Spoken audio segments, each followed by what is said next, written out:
Welcome back, Raider Nation. It is time for Silver and Black Today, an Odyssey original podcast covering the Las Vegas Raiders. Welcome back. If you don't already download the show, make sure you do. Subscribe. That's how you start. You hit the subscription button, and guess what? Put on auto downloads. It'll come right to your phone wherever you listen to us, in the car, whatever.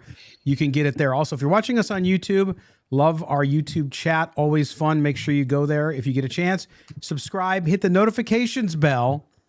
And join us. Appreciate you getting back. We're here to talk. It's the off season, but there's lots going on, and we're going to get to that here in a second. But of course, first we bring in our man, and that is, of course, Mo Moton. He is the NFL writer nationally for Bleacher Report. You can catch his work up there, but also talks about the Raiders up on sportsnot.com. He's a columnist there as well. He's also known around these parts as Midtown Mo.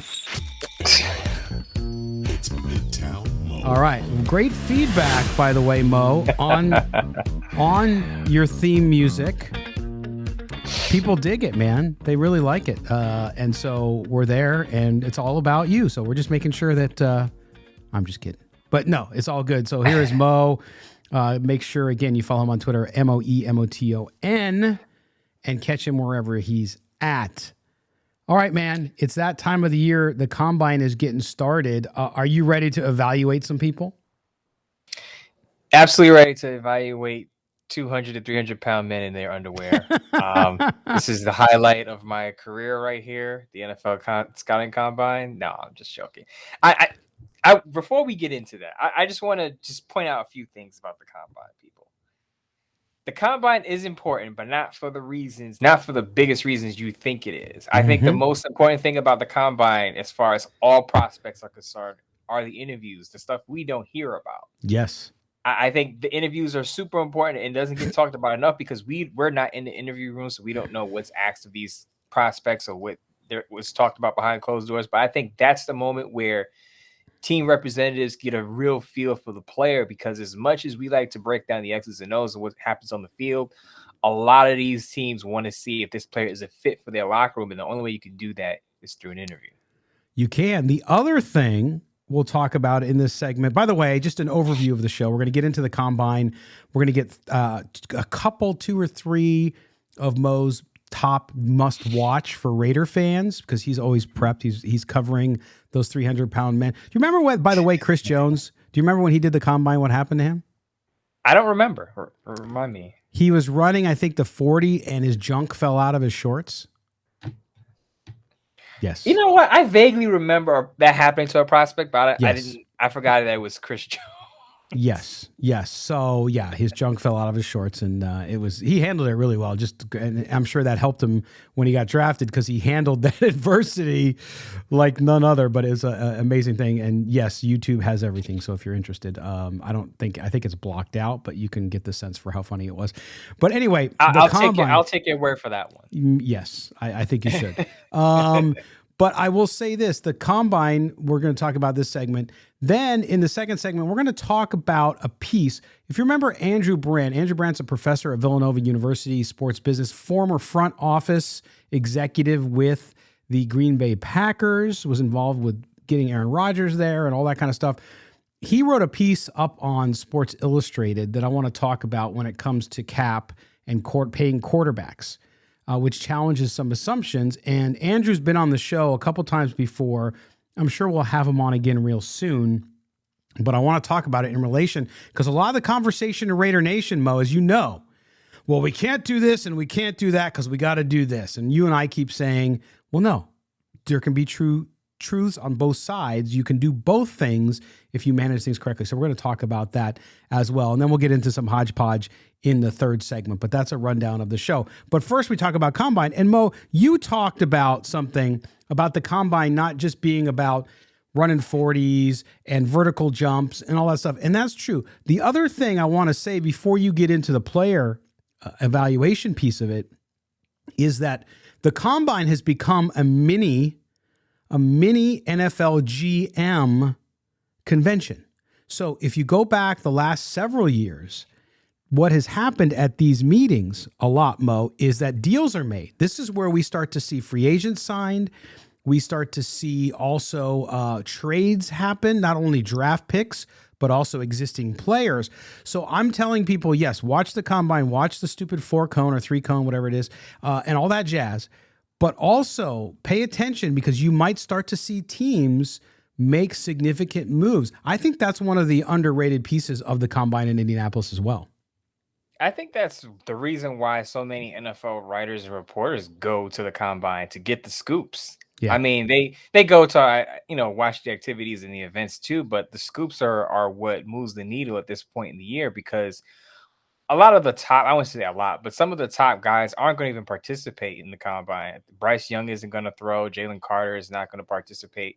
So if the combine isn't your thing, then you can kind of go to some of these restaurants, eateries, and figure out what's the buzz. Like, is Lamar Jackson going to get traded? I know Yep. the Green Bay Packers contingency is going to be in Indianapolis, but I'm sure there'll be buzz about Aaron Rodgers there as well.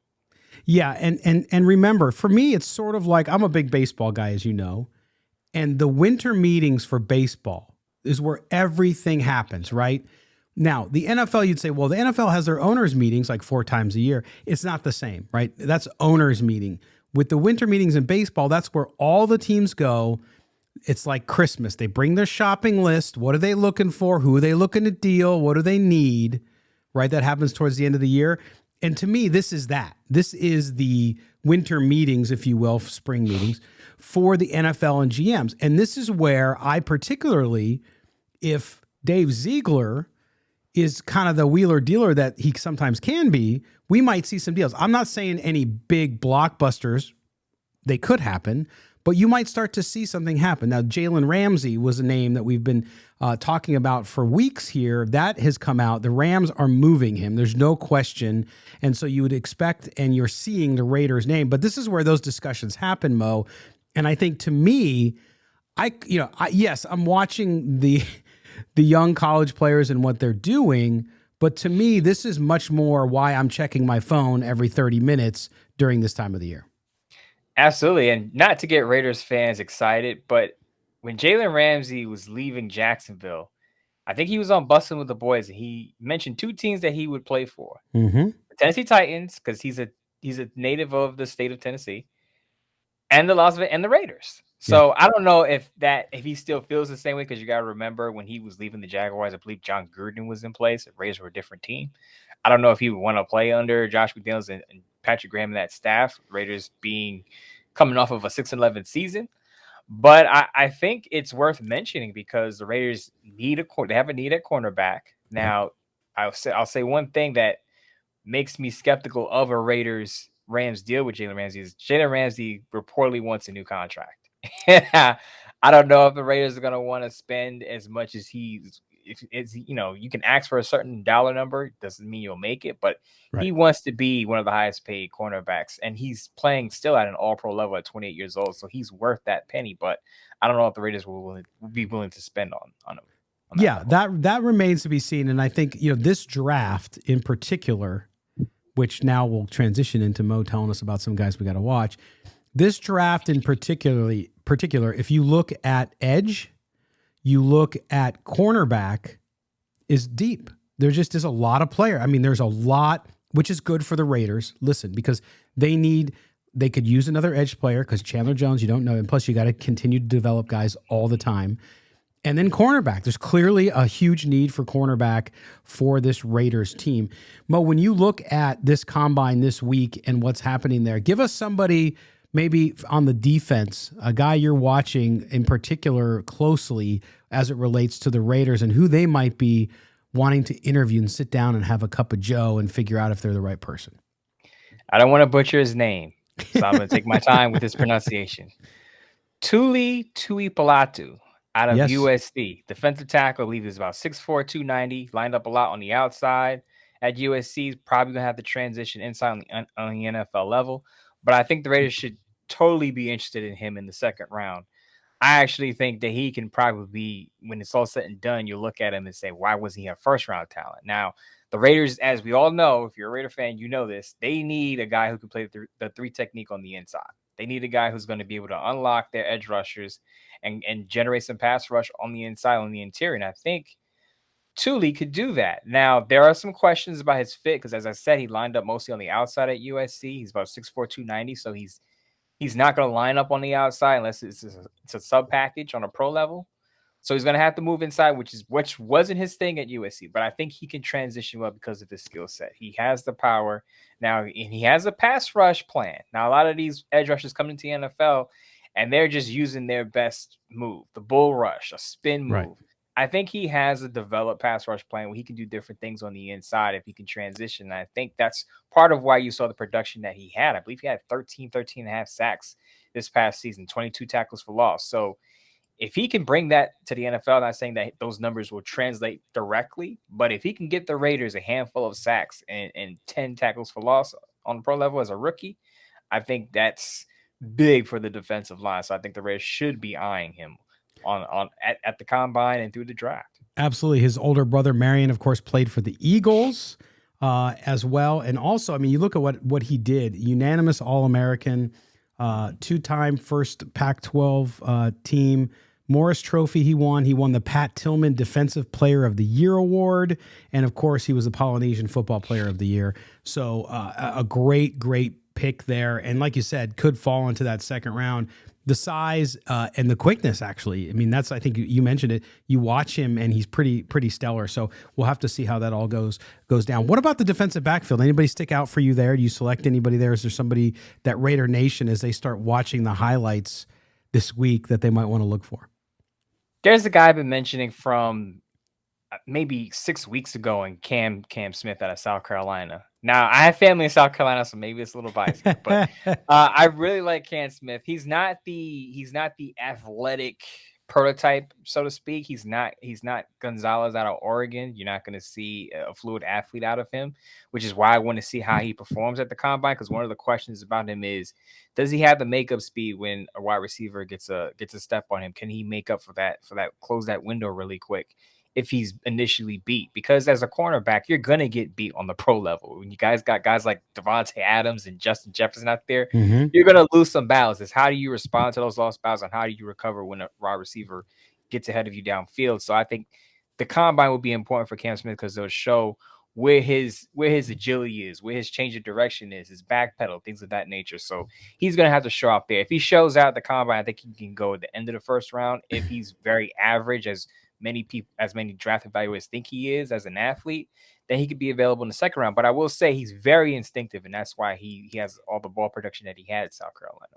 Yeah, and I listen, as much as the Raiders need help in the defensive backfield, and he would be a fine selection, I think that they're not going to go that direction in the first round, right? I think you have other needs on defense. You must talk about defensive tackle, and of course quarterback, depending what they do there, if they have a choice there.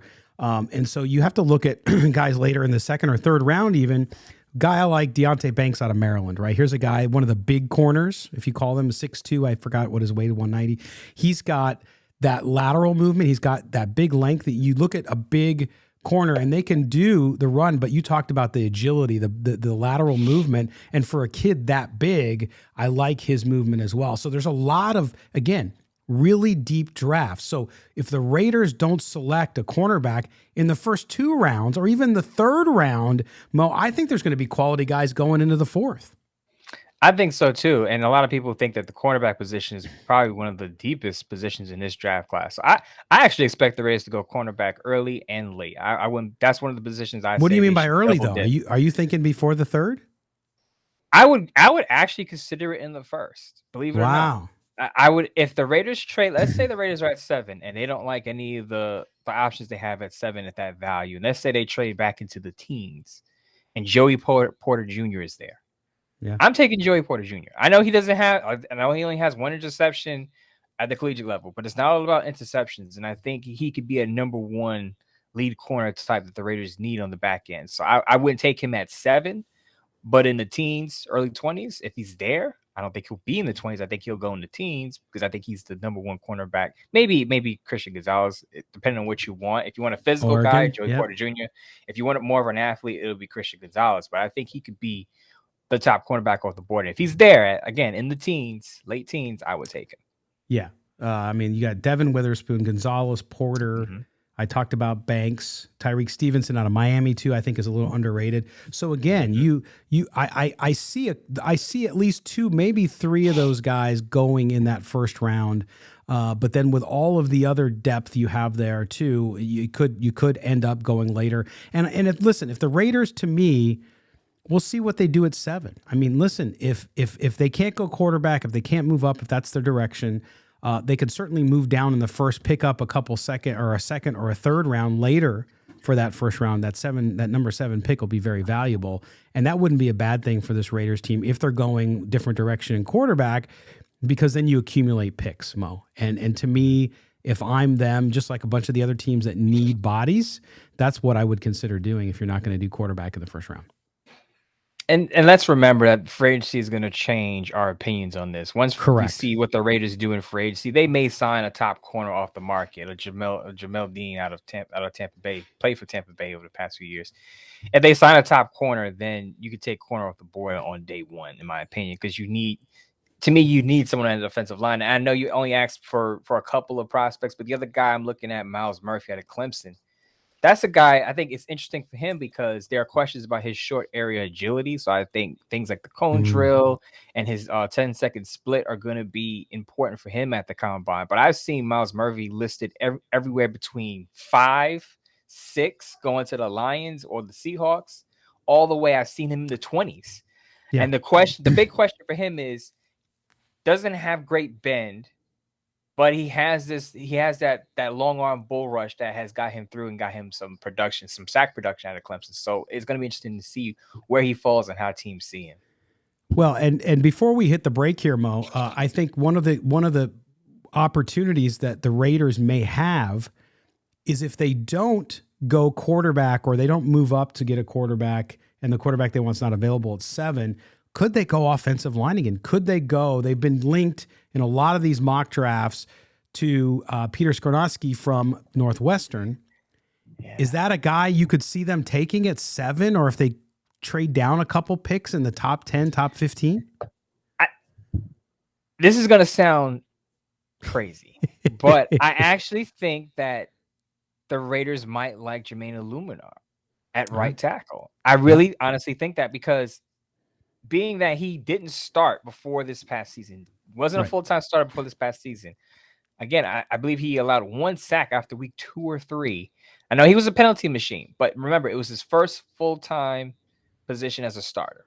First year as a full-time starter. So as crazy as it may sound, even in his mid-late 20s, he's still maybe on the up because he hasn't had much starting experience. And I think the Raiders are going to re-sign him, which will kind of tamper down the need to pick a tackle in the first round. Yeah. Now, if you take Skoronski and you want to move him to guard, which a lot of teams have talked about, a lot of draft analysts have talked about because he has short arm length, I would kind of understand it. But a guard at 7 to me is, it doesn't match in value. So I just don't see them taking a tackle in round 1. I see them taking a tackle in round 2, and that's when my guy Darnell Wright out of Tennessee comes in. Yeah, I think the only exception to what you're saying, and I agree with it, is if they trade way down in the first. If they're at the bottom of the first round for whatever reason in the 20s, then you might do that, or a Paris Johnson out of Ohio State if it's the best player available. That's what you got to go with when you're down there, and your need, of course. But to me, yeah, I agree with that. If you're at 7, I just either one of those guys are good, those 2 top guys I mentioned, but they're not generational type offensive tackles. I don't think it's not the kind of guy you take in the top 10. I would just prefer. Now I know people are going to scream at me and say BPA, BPA, BPA, and I understand that. But if you're not going to take a quarterback at 7, to me, you have to take a game changer for the defense. The Raiders have had a bad defense for how long? We've talked about this. Yes. A lot of fans have said defense, defense, defense when we say QB. So if you're not going to take a QB, take a defender who could possibly change your defense. Yes. You could do that with a lead corner or a guy that can get to the quarterback. And to me, that defensive tackle position too, right? Because it's not as deep in this draft, but if that's the guy, but it's a 7, you got to win in the trenches. You saw it happen with the Chiefs this year. You saw it happen with the Eagles. You have to build the trenches first.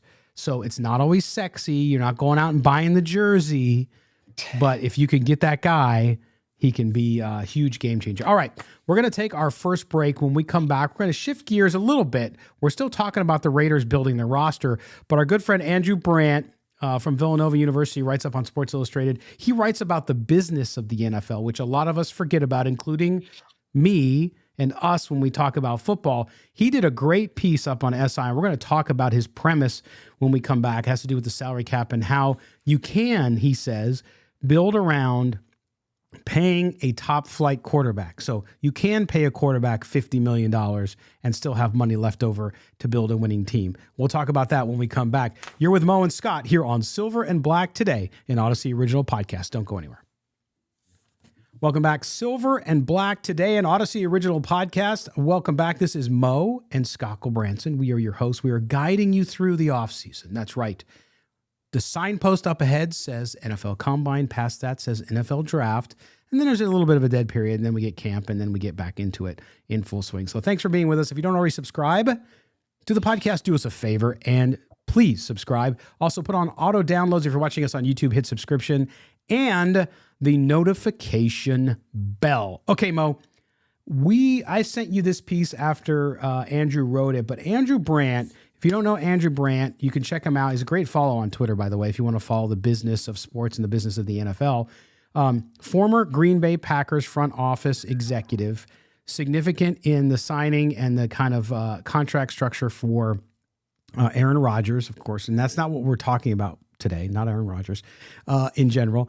But also he is a professor at Villanova University on sports business. And he brought up a point because I've said it, you've said it, and I think we said it in the right way where we said, hey, you have to get rookies on contract. You have to get rookie contracts to build your team. You have to manage the cap effectively.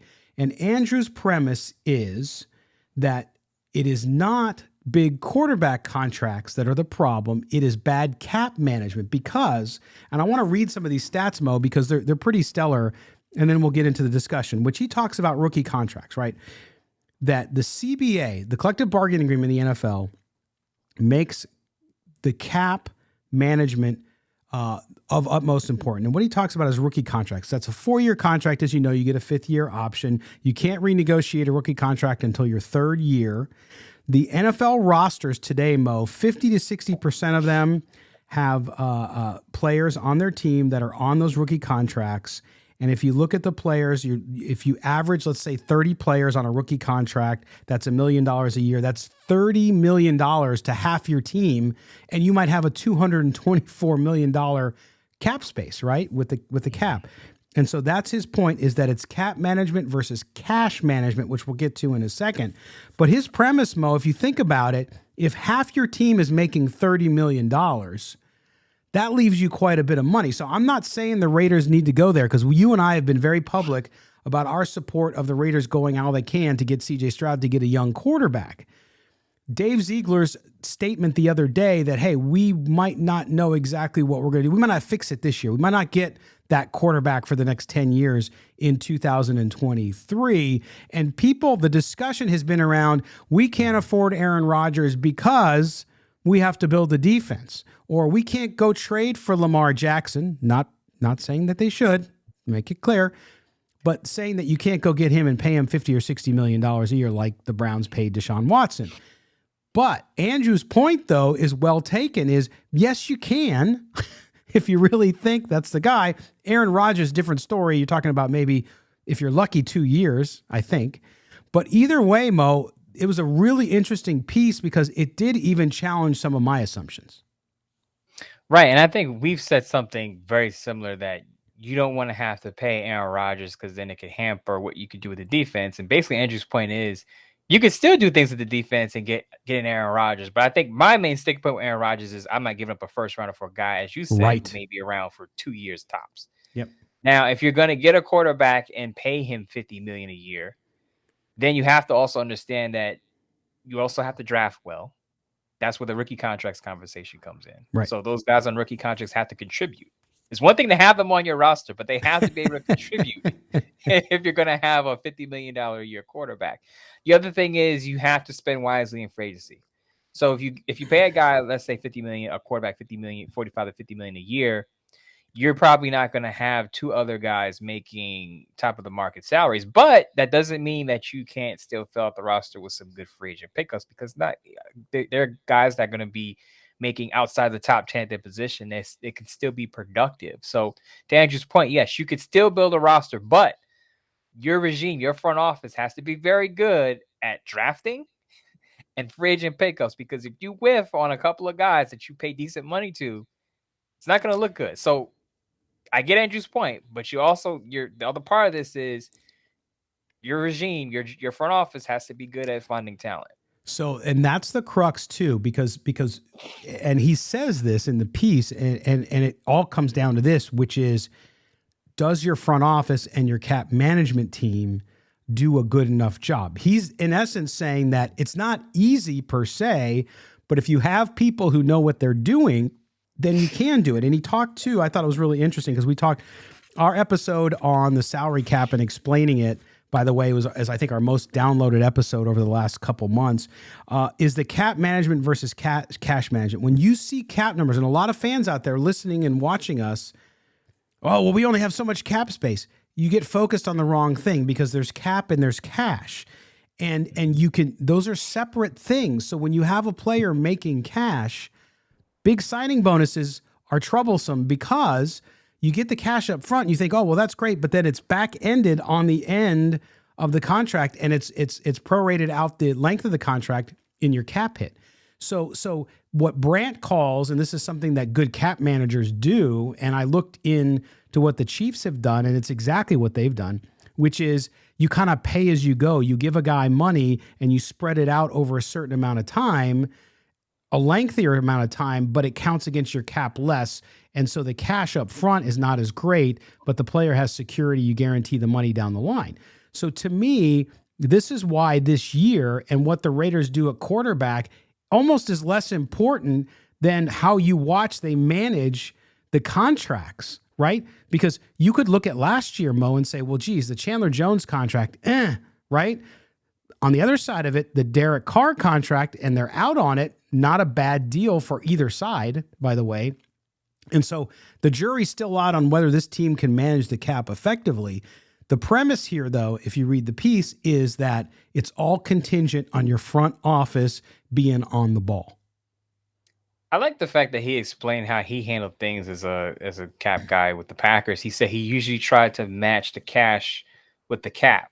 Right. So that you don't have that I think he called it sludge. So that lingering cap room payment that you kick down the road, that you see what the New Orleans Saints do year after year, is why they are able to free up so much space, because they're pushing money down the road, and eventually that bill's going to come due for them.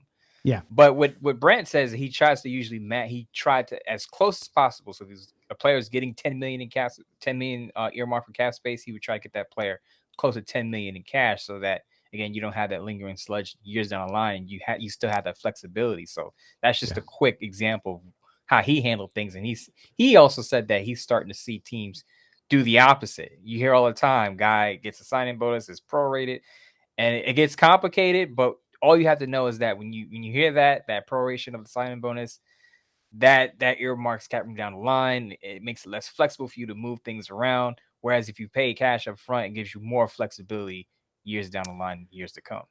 Yeah, and he gave an example here, which he talks about Aaron Rodgers this year, and he says the team's going to have a $40 million cap hit, even if he's not there. So if they trade Aaron Rodgers, they're going to incur a $40 million cap hit.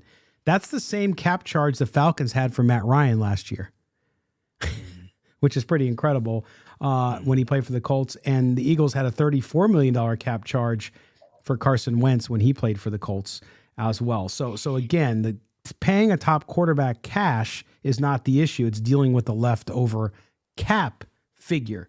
So we hope you got smarter there. I just really found that piece, because you know what? Andrew is really great. And yes, he gets heady because this is his business, and he also teaches it at Villanova.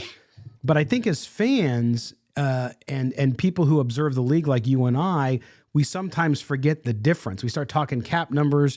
We start talking about bonuses. And when you realize, to your point, which I thought you took one of the best points away from this, which is if you can match the cap number with the cash number, That's how you're managing it, as he called it, the pay as you go type of situation. So we'll have to see if the Raiders do that. I think, to your point, when we see some of these free agent deals come down with the Raiders, Mo, we'll have a better idea for how they're managing it, and we'll get a better sense for how it might be for them 3 or 4 years down the road. I think the first couple of days of that tampering period is going to tell us a lot about how they're going to build this roster. Because remember last year when people were saying Daisy would sleep at the wheel because nothing was happening? Yeah. Meanwhile, they come down with this major deal and give Devontae Adams an extension. I think if the Raiders come out guns blazing and they're very aggressive, it's going to show that, yeah, we're going to try to build through the draft with our picks, but we also want to get the defense, or we want to get the offensive line a lot better quickly while we have some of these players in their prime, like Devontae Adams and Darren Waller and Max Crosby and guys like that. So I'm interested to see how aggressive they are this year in free agency in the tampering period versus last year. Now, I will say if they are aggressive, I think it increases the probability that Dave Ziegler is going to be open to making moves during the draft, not necessarily just throwing draft picks away, but if he likes a quarterback per se, maybe he's willing to move up for number 3 because he filled so many holes in free agency. So I think it'll also give us an idea how aggressive they're going to be in the draft as far as moving up for a player if they like said player. Yep, I agree 100%. All right, we're going to step aside real quick for a break. When we come back, we'll take you home. That's right, a final segment of this edition, the final edition of Silver and Black today in the month of February, this short 28-day month. I got to get somebody to explain the whole calendar and how this 28 days. I saw some scientists explain that if we added another day to February permanently, it would like throw the axis off the world and we'd all fall off or something. It's crazy. But anyway, if anybody knows out there, there's somebody out there who's smart enough that listens to us who can tell us what the deal is. But anyway, last episode of February, when we come back. Scared me. I know. I thought you were going to say our last episode of Silver and Black. I was like, what happened? Are we getting bumped off the air? No, we're the number 3 NFL podcast in the network. Come on now. All right. When we come back, though, I want to get into something I saw, which is really interesting, which is the most expensive offenses in the NFL. Who are they? Where do the Raiders over the last 4 years? Where do the Raiders rank on that? Based on what you know, I'll be interested to see what people say in the chat as we build up to that. We're going to come back with Mo and Scott here talking about that on Silver and Black today, an Odyssey original podcast. Don't go anywhere. Welcome back. Silver and Black today, an Odyssey original podcast covering your Las Vegas Raiders. Mo Moten, he is the national NFL writer for Bleacher Report. He's also the Raiders columnist on sportsnot.com. He is also my good friend and my broadcast partner, who you must, and I say must, it's a requirement, follow on Twitter at MOEMOTON. Although the food narrative has gone way down, man. I don't know what you're doing. Like, I haven't seen anything on food from you in like months. You're just not eating, right? It's funny because on Monday I tweeted something out about warm potato salad. Someone had a tweet that said that potato salad is trash and coleslaw is great. And I said, first of all, you're eating potato salad. You're probably eating it wrong. You got to warm it up. 2, reverse your opinions of the two foods. Coleslaw is garbage. Potato salad warm is good and delicious. See, now I agree with you on coleslaw, although the only time I will eat coleslaw is when it's on top of a pulled pork sandwich. You won't even eat it that way? No, coleslaw is definitely not on and my you plate have you have family from the South and you won't eat coleslaw and pulled pork. I'm not. If I knew of a family member eating coleslaw, they would be reprimanded right away. So if they do eat coleslaw, they don't eat it around me. Oh my goodness. That's fine.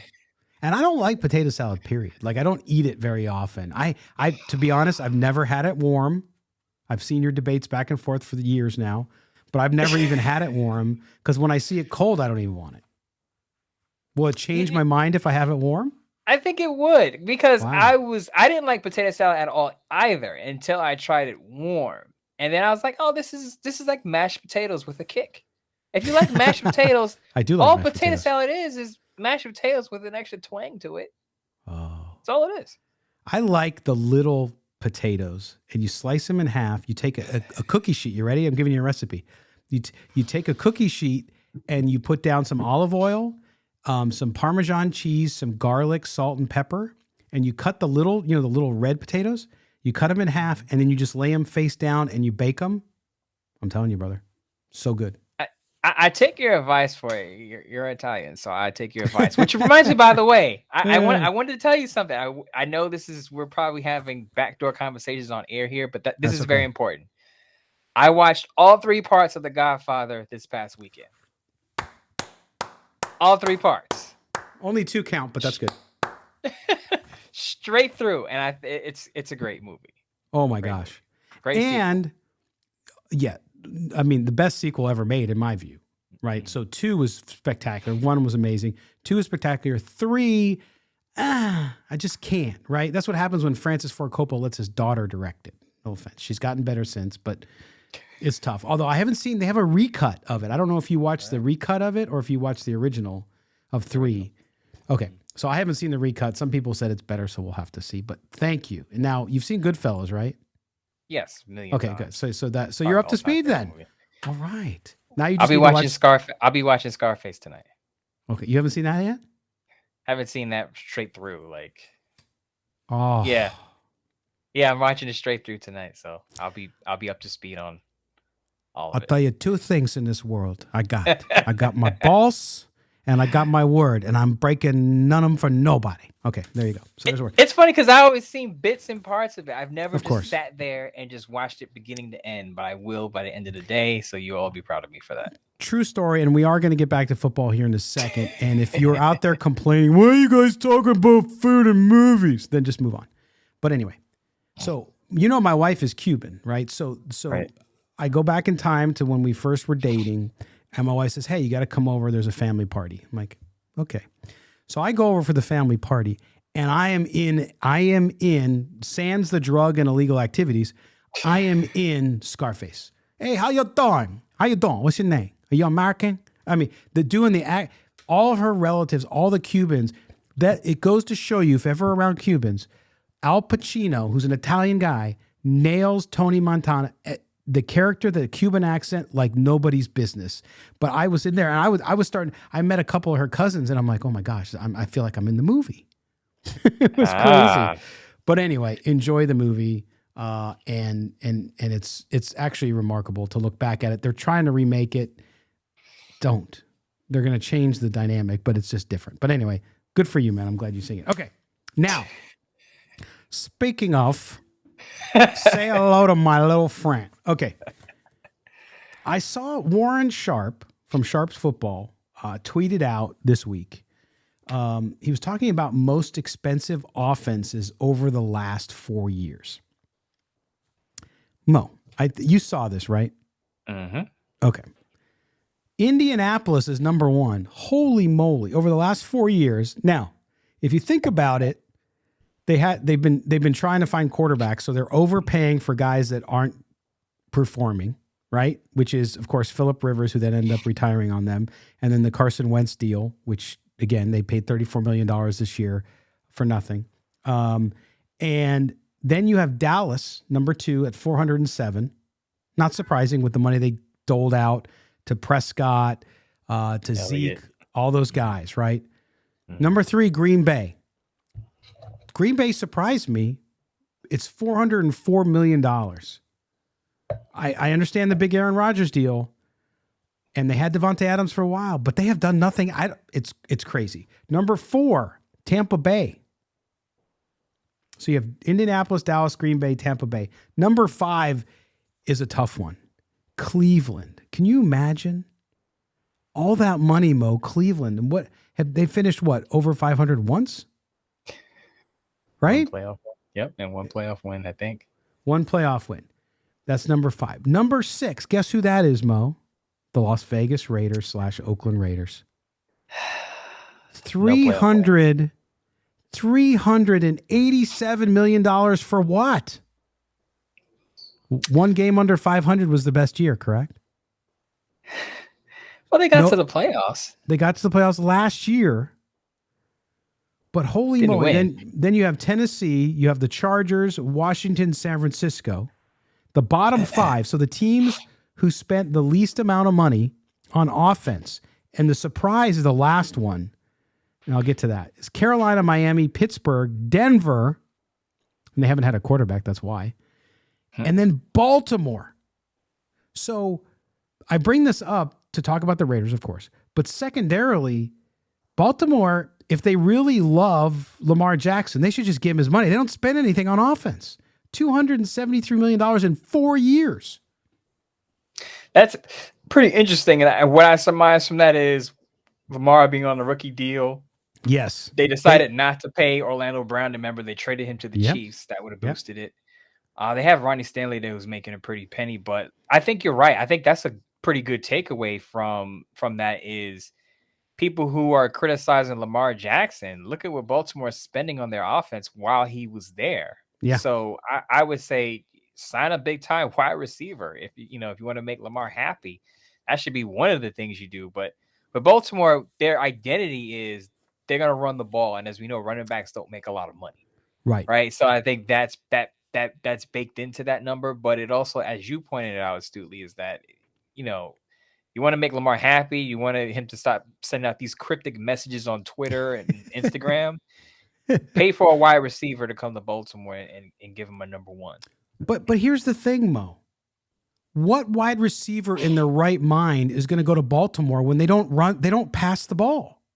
They have a quarterback. Now, some people like Lamar, some don't. I happen to be a Lamar fan. The injuries are a problem, but I think the injuries are brought about partly because he doesn't throw the ball. He has to run. He doesn't have receivers. But if I'm a wide receiver, do I want to go, even if I like Lamar Jackson, do I want to go there with the way that we're on that offense?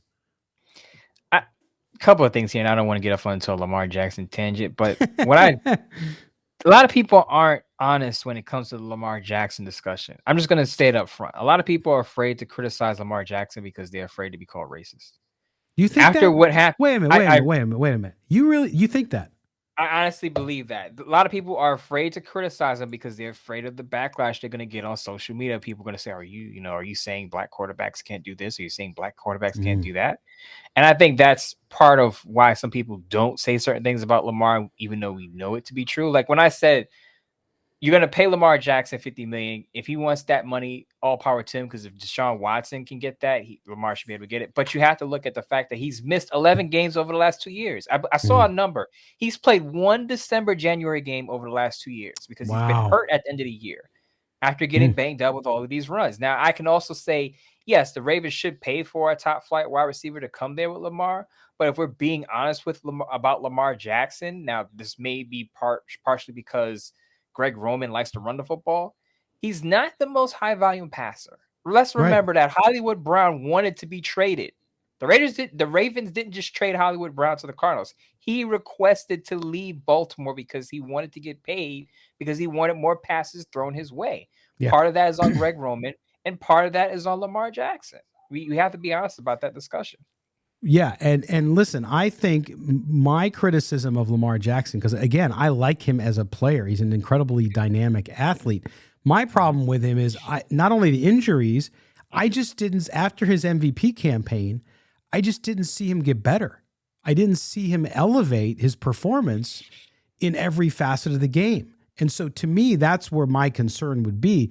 And I just don't think, if I'm Lamar Jackson, you want the bank, I get it. And I think, hey, you get what the market brings. But I don't know that I'd want to stay in that offense. If I was going to sign there long term, I'd say, listen, we got to come to some agreement here, because if I'm just going to be a running quarterback that doesn't throw the ball very much, yeah, maybe he's willing to take the money and be that guy. I don't think so, though. I don't think to reach his full potential that he can do it. And I think that you're right. There has to be an honest discussion about his limitations and his lack of growth. And maybe that's the franchise. Maybe if he was, I'm just going to throw it out there, maybe if he was with Josh McDaniels, or if he was with Sean Payton in Denver, I know they're not looking for a quarterback, or if he was somewhere else where they would open up the offense to at least throwing the ball. It doesn't even have to be a long vertical game, Mo. It just has to be a higher volume of passing. And I don't want people to hear me out on this the wrong way, because I know some Raider fans wanted Lamar Jackson in Vegas. And I'm not blaming Lamar. I'm not blaming this all on Lamar for his low numbers. What I'm saying is that it's a combination of Greg Roman being a run-first guy, and Lamar has said that I believe he was kind of passive-aggressive about this. Someone tweeted, Emery Hunt out of CBS Sports said that Lamar Jackson ran a pro-style offense at Louisville. Yeah. He's capable of doing more. It's just a matter of did Greg Roman trust him to do more? Now we don't know, so we can't speak on that. But I will say that with Todd Monken coming in, the Ravens did hire a new offensive coordinator, Todd Monken, who comes out of Georgia. Georgia, with all their success, back-to-back championships. Stetson Bennett goes from a walk-on to a guy everyone knows his face now, who he is, two-time champion. I think that could help Lamar if he wants to stay. The shaky thing is there are conflicting reports about how much input Lamar had on that hiring, because supposedly Yeah. Lamar was supposed to be in on hiring a new offensive coordinator, and they're saying that he really didn't have too much input. So could be shaky ground there. Again, I don't think the Raiders go after him simply because, again, injury history and low volume passer. He's more of an off script improvisation type of guy. And I think Josh McDaniels wants primarily a pocket passer. Lamar Jackson is not that right at this point in his career. Yeah, it's fit. It's not just system fit, but it's ability fit, right? So to your point about Lamar Jackson, it's not that he can't pass the ball. Like you said, the pro style offense. It's just that's not necessarily the type of quarterback that the Raiders, because you can't, I think fans get caught up in something, and I totally understand it. You see a great talent and you say, well, why wouldn't they make us better? Well, yeah, it could make you better in one way, but if your offense is doing something different and you have a different vision for what it's going to do, then it just doesn't work out. And then you think about a Deshaun Watson type deal. I just got off a segment where we talked about, yes, you can pay a quarterback, but do you want to pay a quarterback who's missed 11 games, maybe $55, $60 million a year? I don't think so. Exactly. And that's just way too much money in uncertainty. If it was Patrick Mahomes right now and he was the guy we were talking about, absolutely, I'd pay it in a second, right? But not with Lamar Jackson, because you just don't know what you're getting. I think that's part of the Ravens won't say this, but I think that's part of the hesitation for them to give him a massive deals, because they know that he's been absent in December and January the last 2 years. You just can't ignore that part of it. And if he's going to play a style in offense where he's going to run the ball a lot, he's going to get banged up. So that's something that you have to weigh in. And again, this goes to my point about to connect it to the Raiders, why I think Josh McDaniels wants a pocket passing first quarterback. Not to say a statue quarterback who doesn't move, but a quarterback who's more reluctant to run the football because, again, takes less hits. And he wants a quarterback that's going to run his offense the way he calls it. And with Lamar Jackson, it's you can tell it's a lot of it is, I want to call it backyard football, but it's a lot of, okay, the play breaks down, he makes a split decision to take off with the football. Sometimes that'll make some offensive coordinators pull out their hair when they see that. For certain. But I thought it was an interesting discussion, just because I know fans, they always look at players and say, well, if they're one of the best players in the NFL, why wouldn't we go get them? And so we gave you some reasons there why. It's the same reasons we talked about, for example, Josh Jacobs last year, not giving him the contract. Now, he had a good year this year, and I think that the Ravens, if I was the Ravens, I'd do what I think the Raiders should do with Josh Jacobs, and that's tag him. I mean, why not? You have it. It's in the contract. He can't hold out. He can demand a trade. He can do all that stuff. But at the end of the day, he's got to come play if he wants to get paid. And so we'll see what happens there. But certainly some parallels there. Of course, very different players in very different positions, but still something to mention there. All right, Mo, we're going to close out this show. I hope everybody got some good feelings on how to eat potatoes and what to watch at the Combine. We'll be back on Thursday. We'll talk more about what we saw at the Combine. Maybe we'll even be able to talk about some NFL free agent deals, Mo. Hopefully. And we didn't mention this in the show, but Albert Breer put out a report saying that Derek Carr is probably going to get less than $35 million a year. Now, that's important for the Raiders, because if the Raiders are eyeing a Jimmy Garoppolo, I think Jimmy Garoppolo and Derek Carr are going to be in the same boat as far as what they're going to make. I believe within $5 million, they're going to make about the same per year on their new deal. So if Derek Carr isn't getting 35, let's say he gets 31, 32, Jimmy Garoppolo, you may be able to get Jimmy Garoppolo for 28, 30. I still wouldn't want Jimmy Garoppolo at that number because of injuries. But if the Raiders are considering it, because I did read Peter King's report, and he basically said that the Raiders may not want to spend a lot. If the cost gets too high for a free agent quarterback, they may not want to spend a lot. So if it exceeds $30 million, they may be off of Jimmy Garoppolo. You may see Jarrett Stidham and a rookie quarterback as a combination. Yeah, and we also heard so far early this week that Jarrett Stidham is in discussions with the Raiders about a new contract. I listen. Granted, somebody comes out of left field and offers the guy a ton of money. over asking price, really. I don't see any way the Raiders don't sign Jarrett Stidham. So at the very least, you have Jarrett Stidham going into camp as your starter, which I know a lot of fans are comfortable with if they go that approach with a young quarterback. But the Carr situation, the value there is going to be interesting. I also have seen a lot of people over the last week, and I was out there being your PR guy. I was your hype man about the Mac Jones stuff because everybody said you were crazy. What was that? 6 weeks ago? 7 weeks ago. That you were crazy, that he sucks, all this kind of stuff. And then suddenly we're starting to see all these people come and say, Mac Jones might be in the opportunity. Mac Jones might be available. Then the Patriots say, no, he's absolutely not available, which always means that they're available. I just quick comment on that. And I don't like to rub it in. I let the people do the talking for me. I don't like to rub certain things in. I do it for you. I appreciate you for that. But I was on this show and I mentioned Mac Jones mid-January. Yes. And as you said, people are like, oh, Mo, why would they do that? It's crazy. Since then, I've seen RG3. I've seen Hondo out of Sports Illustrated. Shout out to Hondo. I'm not, taking a shot at Hondo, but shout out to Hondo. He's on the Mac Jones train.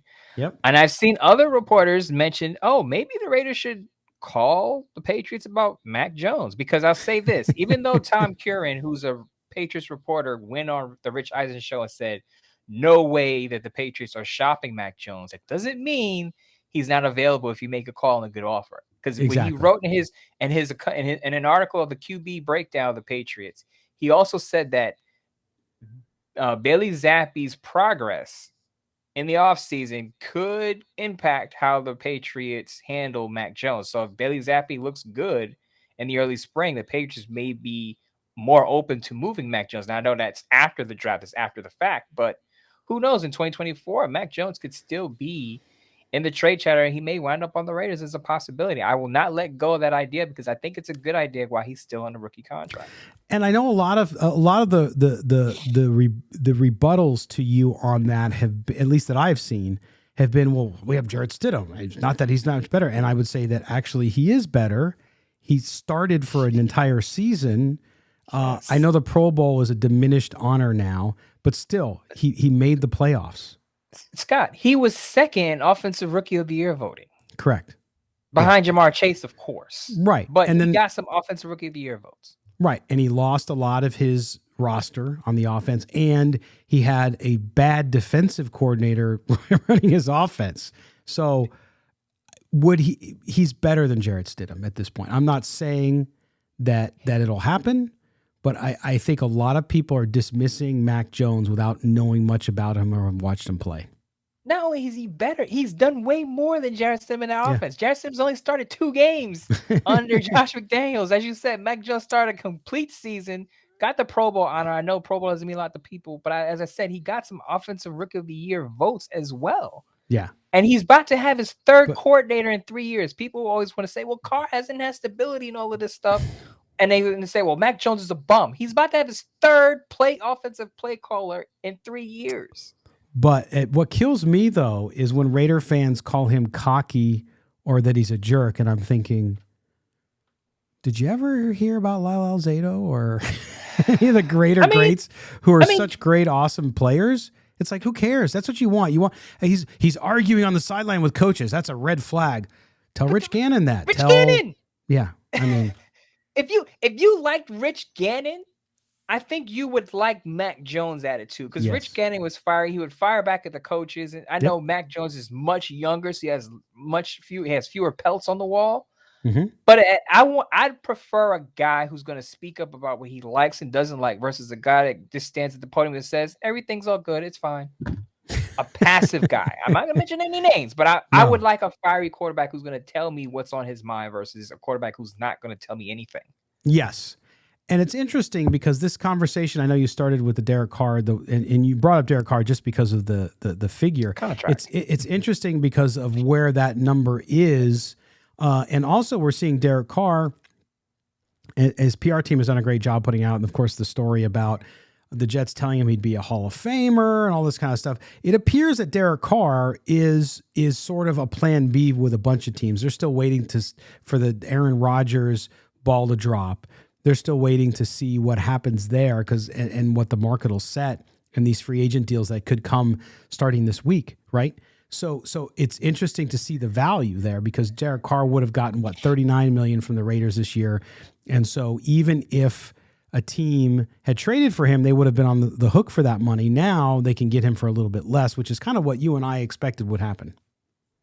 Yeah, absolutely. There were an array of numbers. There were some people like Derek Carr is going to get, $40 million. I was like, I don't think so. Yeah. I think that's a little high for a quarterback. Now I get wins and losses aren't a quarterback stat, but you got to look at teams are saying, okay, what have you accomplished? Since being with the Raiders, we understand that the Raiders had their issues too, but they're looking at your numbers, your volume, Pro Bowls. Even though we don't think much of it, they look at stuff like that, and that determines, in some respects, how much you're going to get. So, I think it's the market. You may think you're worth something, but the market will tell you what the league thinks of you. Well, and if you remember, David Carr, after the Derek Carr visit to the Jets, said, well, he's going to take his time. He's going to talk to a lot of people. That was a nice way of saying, well, nobody wants to sign him yet. And it's fine on both sides because Derek Carr wants to make sure he goes to the right spot. But this is how the market moves, right, Mo? Is we now are going into a heavy week where you'll see some deals. Whether a quarterback deal happens or not, we don't know. I would expect some quarterback deal to happen. We'll see what it is. But this is when you start to see that, and then the dominoes fall, right? Because these GMs start to get nervous. So somebody goes out and signs somebody or trades for Aaron Rodgers, then everybody's like, okay, now it's our turn. We got to go get our quarterback. It's amazing how it happens. It's almost like 6th grade schoolyard. I think Derek Carr is going to sign with the team within 7-8 days. I say within a week he'll sign with the team. May not be for a massive number, but I think he'll settle on the team. But I will say, remember the reports out that the Jets feel like Derek Carr could be a Hall of Fame quarterback. Would you wait? Would you let a Hall of Fame quarterback wait that long on the market if you really thought he could be a Hall of Famer? So I say that not to take a shot at Derek Carr, anyone who likes him. I say that to say that teams are going to say whatever they want to say to make you feel comfortable to sign with them. Of course. They're going to tell you all the great things at the dinner table. The money, what they're offering you tells you everything you need to know, though.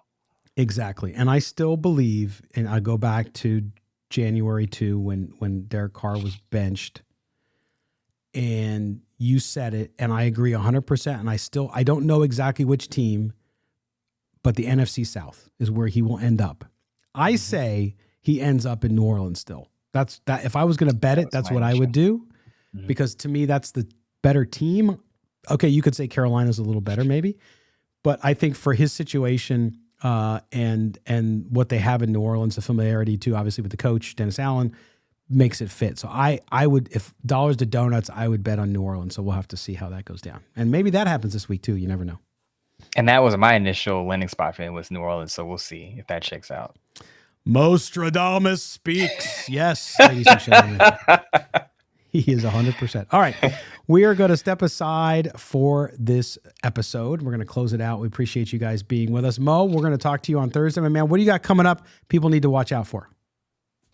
I have a column coming out on Wednesday, but I don't want to spoil it.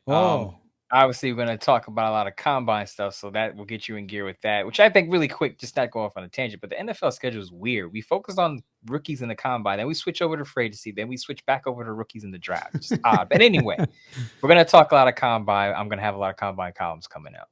Well, look at that. Mr. Combine. Captain Combine Midtown Mo. He just keeps piling up nicknames. It's like crazy. All right, my man. We'll talk to you on Thursday. Absolutely. Sounds good. All right. That's going to do it for us. Again, thank you for joining us. If you don't subscribe to the podcast, please do so. We would appreciate it very much. Wherever you get your audio, also up on YouTube. Thank you again to everybody in the chat for participating. We'll see you on Thursday. Make sure you subscribe there and also hit the notifications bell. Make sure you follow Mo, MoeMoton. I am at LV Gully, and you can follow the show at SNB Today. For our producer, David Stepanian and Mo Moton, I am Scott Branson. We'll talk to you next time, Raider Nation.